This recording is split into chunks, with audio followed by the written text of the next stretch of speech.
game, they never committed 29 turnovers. Did you think you had a chance to force them into that many before the game? I didn't have any idea. Larry did a great job with the scout, with X and O wise what they were going to do. So we had a pretty good idea what they were going to do. But JC was terrific. JC, I thought, had such great ball pressure. And then we made some rotations. I thought our double teams were better. Nate was really, really good. So we had a lot of energy. When we have a lot of energy, it's a whole lot better. You got to force so many of those turnovers across half court. I know that's probably kind of an overrated thing, but well, it's not overrated. That's kind of what we preach. Every team I've had that's pressed has turned people over more after the ball got across half court than we do in the front court, because you shrink the court. You don't have to cover as much ground. And I mean that's been our message to them for about the last 3 weeks, is we got to start shrinking the court better. We got to make the court smaller.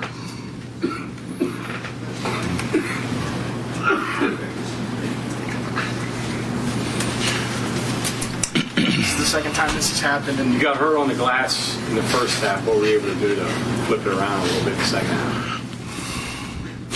No, we talked about it, obviously, but I mean, we worked on it. We knew that this league, there's guys really coach rebounding, and we didn't do a good job at Texas Tech. I thought we did a pretty good job at TCU, and then we didn't do a good job the first half. But honestly, ours is harder because we get so spread. We get so spread, and you're running out of traps. They're always going to have a free guy. And when you have the length and the athleticism that Baylor has, it makes it hard. Coach, your core group, this was their fourth game against the number one team. So I'm just kind of wondering, as you're going in preparation to this game, did that number one rank even mean anything to them? Well, they asked me on TV after the game, the kind of the same deal. This is my alma mater, and coming back and beating the number one team here, and in front of our fans and all. And I said to them, there wasn't anybody in our locker room didn't think we ought to win. From the players to the managers, there was nobody in our locker room didn't think we should win. And my hope is we get to the point where it's expected, rather than celebrate. I'm okay with the students celebrate and have fun, and they were terrific tonight, by the way. They were absolutely fantastic tonight. We just need to get them to do it all the time. But I want it to become expected. That's when we've kind of arrived, and we're pretty good. You're kind of, Kansas last year, this one, you're kind of on that path, aren't you? I hope so. The hard thing is, tomorrow we start looking at Texas and figuring out what we need to do at Texas. And Thursday those guys come in here, and as I told them, enjoy it, but we got to go back to work on Thursday now, and we got to go back to work. They had really good energy in the two practices this week. We got to have great energy so we can get something done to make sure that this don't mean anything. We go to Texas and don't do what we're supposed to do. Right at the end of the first half, you're up 5, and you put the 4 shooters in, and then you end up getting a shot with Nate Taylor. That was a big basket, but what were you thinking there? I was thinking just how smart a move that was, John. I've been thinking about doing it because James Long and Beetle shoot the ball so well, and what I hoped was it kept everybody spread, and then we ran screen to screener for Lamont, and they kind of both covered him, and Nate was wide open. So it's just an outstanding coaching move, John. So. Well, speaking about Adrian, I mean, you've talked highly of him all year, and maybe even through his career. But I mean, here's a guy that's not particularly athletic. I mean, he's given up 4 inches tonight, yet he's learned how to rebound. He's learned how to do so many things. I mean, he's become more of a player maybe than he has any right to. Is that fair to say? Well, he's got really good feet, Bob. I think that's his best attribute is his ability to guard in the open court. I mean, think about who he's guarded. He's guarded all the point guards really in our league, and he's done a heck of a job standing in front of them. He's done a heck of a job turning them. He's done a heck of a job leading them into double teams. That's the best thing he does for us the way we play. And then, you know, he hasn't shot the ball very well of late, but we know how capable he is of making shots, and he came out today and made shots.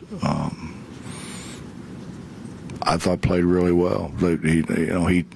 He never really drove it to the basket until, you know, the end of last year, and then this year he was really kind of a catch and shoot guy, and I think, you know, he's expanded his game, but he doesn't do things that he's not capable of doing very often, and I think that's the battle. Do what you can do. Don't try to do things you can't do. But I mean, to answer, I think he's a heck of a player. I mean, if he's not one of the best players in this league, I don't want to see the guys better than him. Can your press be what it is without him at the top? It's hard. It's really hard. What was good a year ago was having him a sponge, and we're trying to groom Magic to do that because he's got really good feet. So we're working with him. We're working with Lamont, but they're not close to where Nate is now. We've been playing him too many minutes. I tried to get him out a little bit more. I only played him 30 minutes today. I mean, I've been playing him 36. Bob, it was about a week ago you said it was the worst you've been defensively, and past few games have been pretty good. Just plug back in. A lot of it's energy, Mike. You know, a lot of it's energy, and a lot of it's just energy and concentration. And we wavered a little bit in that. We have the ability. I mean, everybody tells me after they play us that you can't simulate our foot speed, and I don't.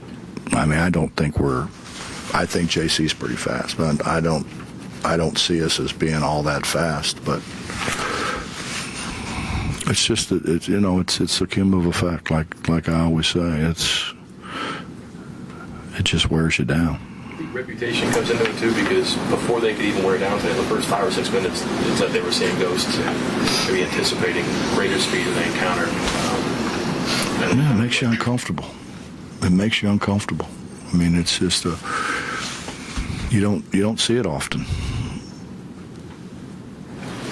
You said JC, he's pretty fast, but he isn't all that fast. He made Baylor, who's a pretty fast team, made them look pretty slow, I thought. How did he do that?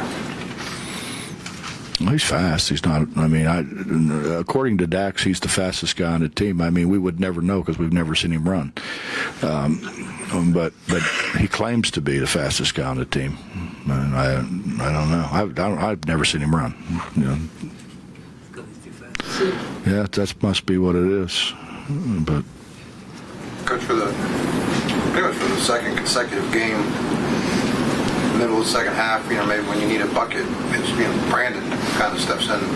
Yeah, he into got two. Yeah, he got two of them. Well, that three-headed monster's been pretty good. It's far and away the best Elijah's played. I mean, obviously, he hasn't played even close to that. And I thought his enthusiasm was contagious today. Brandon was Brandon, but Brandon's been doing those things. I forget what Tony said. I think we got 18 points and I don't know what it was, 11 rebounds or something like that, just from those two, and that doesn't count Sags. And Sags made two just really, really terrific blocks that got us out in transition and got us easy baskets. And when you think what the three of them together bring, if we could get Elijah to play like that all the time. Brandon's been fairly consistent, and Sags is getting better and better. If we get Elijah to play like that, that's a...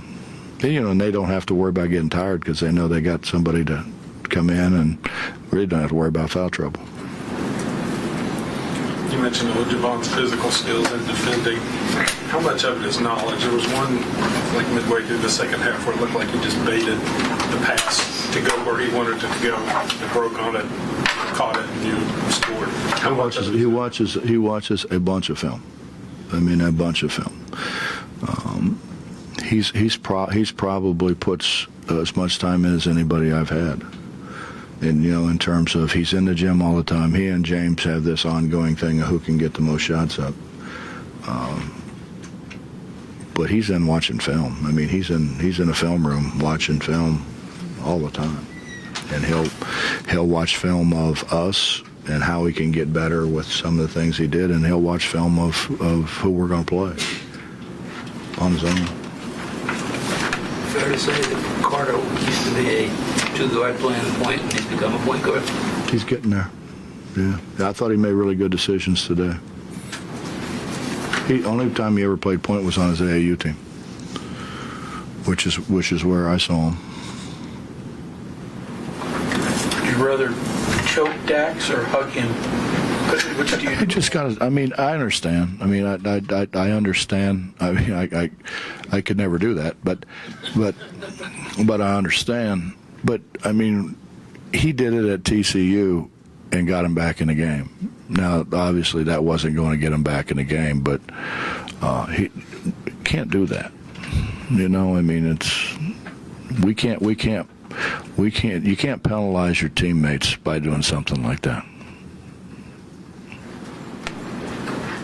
Anything else? With the Kansas game last year coming, at this point of the season, with 15 or so games left in the year, as it is this year, what can a win like this do to energize the team, and how will that affect the team going forward? I didn't think we needed energized. I thought our energy was really good. I thought our practice was really good. What you got to understand is, you get home at 5:30 in the morning, which we did from Texas Tech. It takes a little out of you, and it just really screws up your routine. I'm preaching to them all the time about make sure you get your rest, make sure you eat right, make sure you drink a lot of fluids. I think it's way more than that than energy. I mean, we're because of the travel thing. I mean, that it's going to zap some energy. We've got to try to minimize it as much as we possibly can.